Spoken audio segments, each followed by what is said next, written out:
My name is Simon Brady. I'm the founder of Angila Advisors. It's a solo RIA in New York, and I run an advisory fee-only practice, and my compensation method is by the hour. So I generally focus on younger individuals, 20s, 30s, maybe early 40s. I don't really care about their net worth. It's whether it's an advisory, bit like an old-time lawyer. I have my hourly rate. We discuss everything we need to discuss. I'm a CFP, Certified Financial Planner. And at the end of the agenda, I stop billing them, but they can always come back to me when their life events change. They get married, they buy a house, they have kids, all that sort of stuff. So it's generally focused on that group. Because I'm dealing with that particular demographic, I generally tend to put people into investments that they're going to be in for a very long time, certainly on the retirement front. So it's ETFs only. I don't stop pick. I don't go in and out. I basically want to set up a structure of different buckets representing different time horizons. And my advice to the client is just get as much money into these as you can. We can talk about what would be an appropriate contribution rate, but I'm not going to play around with those at all. So it is ETFs. I'm obviously very cost conscious. So we're better to learn about the ETFs than here. I think some of the things I referred to, I don't sell anything. I can do asset management, but I don't impose it. So if a client has a Schwab account or a Vanguard account, I can advise into that. There's no, as I say, there's no sales. It's purely advisory. If something were to happen to me, their access to their assets is completely unchanged.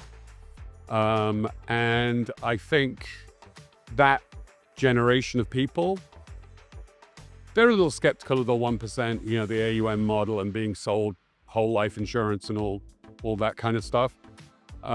So generally speaking, I think there's a small group of us who work this way. The hourly model works for a lot of people, and I can deal with people regardless of asset level. If they're willing to pay for the advice, I don't care how much money they've got. What makes my firm different is the basic model of paying for advice as opposed to paying for a service or the transaction or a sale. The younger demographic that I work with, I think, are a little suspicious of the sales side of things, 1% AUM, the selling whole life insurance and things like that. So I tend to work well with that particular group of people. And the compensation model, they can determine how much planning we do, and it's all determined in advance with the agenda. I don't have to tear their life apart and reconstitute it. We can do as much planning as they want to do.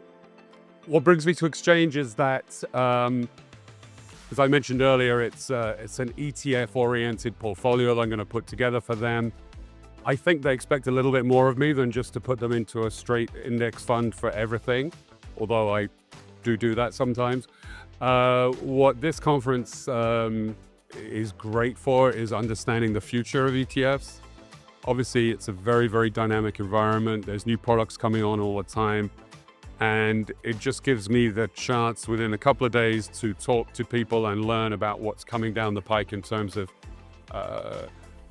taking that portfolio and growing it a little bit from just the index base.